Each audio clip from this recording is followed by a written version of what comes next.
All right, I'm back for a brand new DCEU update for you guys today, and I had to get this out first thing because there is more proof out there now that Henry Cavill is in fact in Black Adam, and I'm going to show you two things that are going to give you more proof that he's in it, and this is pretty awesome. Now, my doorway's kind of open right now because I have my dog sitting in here with me, so I apologize if it kind of looks a little funky in the background, but she's laying in here and I didn't want to kick her out.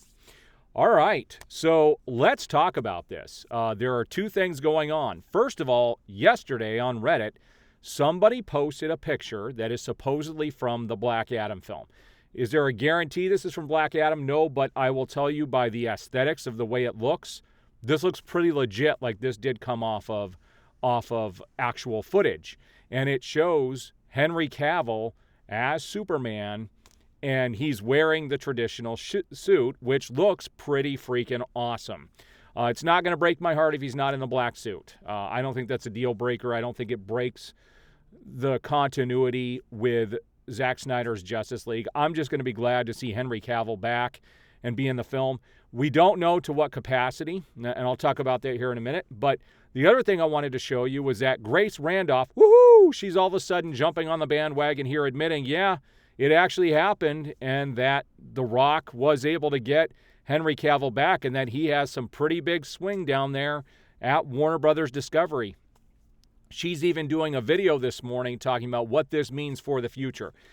And I got to be honest with you, I can't stand her. I've watched her for several years, and slowly as time has gone on, I've come to realize how much of a kind of a hack she is. She doesn't really have any journalistic integrity. I used to be a journalist.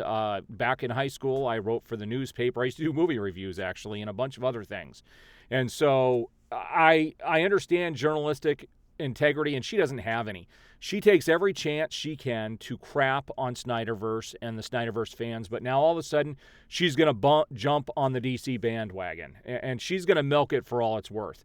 Where there are those of us that have been here the whole time, holding our breath, waiting to see what happens. So let's talk about what his cameo actually means and what this could possibly mean for the future. Number one, this means I do believe he's coming back. Now, I've had some people say he still had a movie on his contract, which he did, but I don't think this is going to close that contract out and they are going to be done with him. I don't think he would come back for that. There were reasons why he didn't come back in the past. He didn't want it to be just a small cameo. He actually wanted it to be something more substantive. And that's what this is going to be. This is going to open the door for him to get a formal contract and to come back. And there are some other insiders that have confirmed, or they are confirming that, yes, he is going to be here for the long term as Superman. Those are coming from some credible sources, which Grace Randolph is not. She certainly does have some connections to people on the inside, but those connections are all over the place, and they can't be trusted, especially with the disinformation campaign that has come out against Zack Snyder and stuff that he's done and, you know, what people have said. It's just, there's a lot of crap. The old regime at Warner Brothers is so angry at what is going on and what David Zaslav has done that they are in full force out there in the media causing all kinds of havoc. She jumped on that bandwagon, and now she's jumping on to the other bandwagon. So I don't understand what she's doing, but she is going to be having a video about this morning, a live thing.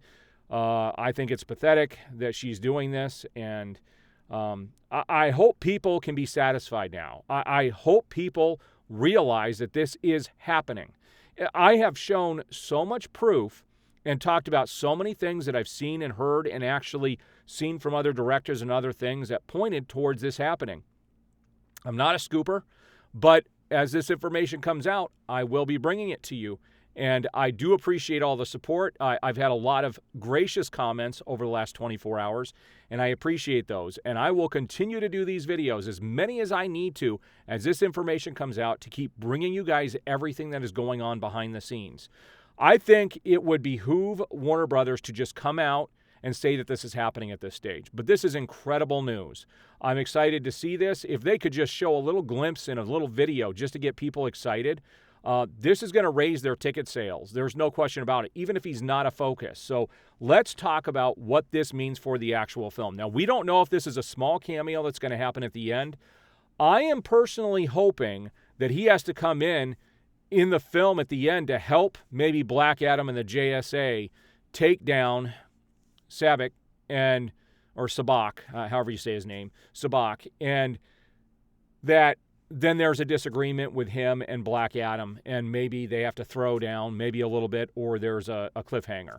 I'm hoping it's not just a small cameo. I hope it's a little bit more than that. And I'm betting with what The Rock did, you know, I'm at the point where I think I wouldn't be surprised if they released this video the other day just to come in and correct it, to get people talking and to get people excited. And then, you know, this little leak comes out. I wouldn't be surprised if this is being done by the studio at this stage to drum up support.